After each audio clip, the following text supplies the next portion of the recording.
I have a high respect for all religions, for all belief systems. The whole idea of Christianity is nothing more than sun worship.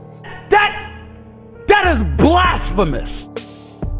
The sun is our risen Savior. Of course the sun is your risen Savior. You don't own the sun. Africa doesn't own the sun. So who owns the sun? Well, obviously God owns the sun. Well, then it's God's son. And God's son is the light of the world. Of course the sun's the light of the world. What the hell else lights the earth if it isn't the sun? So God's son lights the world. He's the light of the world. He's our risen Savior. Of course it's your risen Savior. If it doesn't rise, you're dead in 6 weeks. So wait till it don't come up. You'll see it is your Savior.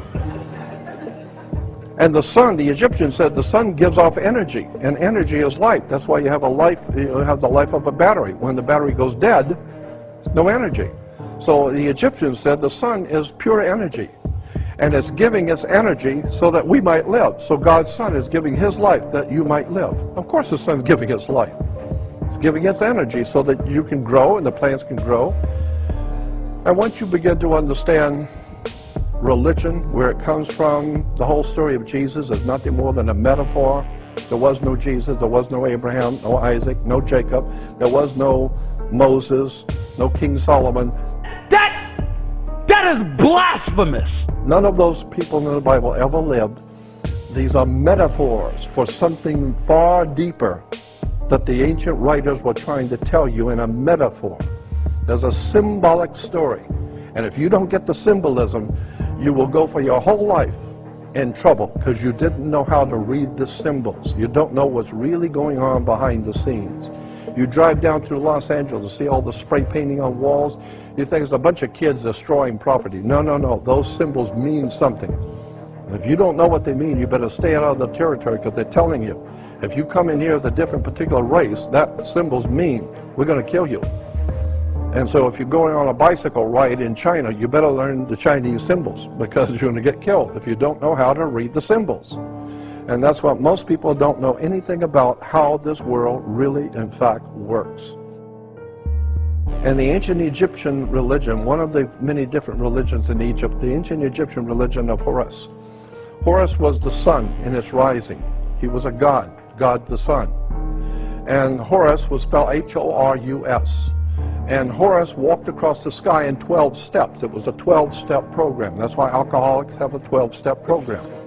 You have a 12-step program. You go to first grade to the 12. It's a 12-step program. So for the 12-step program, they have finally taught you what to kiss and when. What is that based on? Horus. Horus was our god, the sun god. In Egypt, he walked across the sky in 12 steps. Horus is the first step. Horus is the second step. Horus is the third step. When he got in the Horus of the sixth step, he was directly overhead. He was then called Horus, the Most High God, because you don't get any higher than noon. So it's called high noon, because he's the Most High. Why? Well, because after 1 o'clock, the sucker's going down. So he was the Most High at 12 noon. And so Horus walks across his 12 steps. So we say the same thing today. Same thing. We have 12 Horuses. But instead of H-O-R-U-S, we make it H-O-U-R-S. It becomes hours, changing the U and the R. Now it becomes 12 hours. No, it's 12 Horuses. And Horus represents light. The sun represents light. Light in Latin is Lucius. Lucius, when personified as a god, becomes Luke. And this is why I have Luke Skywalker. And he walks across the sky and meets his evil brother, Darth Vader, or in the Egyptian religion, Set. He was the god of darkness. The prince of darkness was Set. Why? Because it got dark at sunset. So the whole idea is that it's the whole world that we live in is based on Egypt, Mesopotamia, ancient Greece, ancient Rome. All of the stuff that we live in this world is based on ancient religions and cults and secret societies and Masonic orders, and the people of this world have no idea in the world what's going on. I've spent 48 years studying occultism, mysticism, words, terms, legal terms, government, international banking, theology, religions. I'm telling you, there's a world of knowledge you have never been told.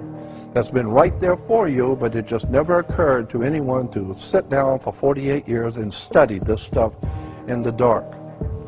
I have a high respect for all religions, for all belief systems, but I'm telling you, it needs to be based on wisdom and knowledge.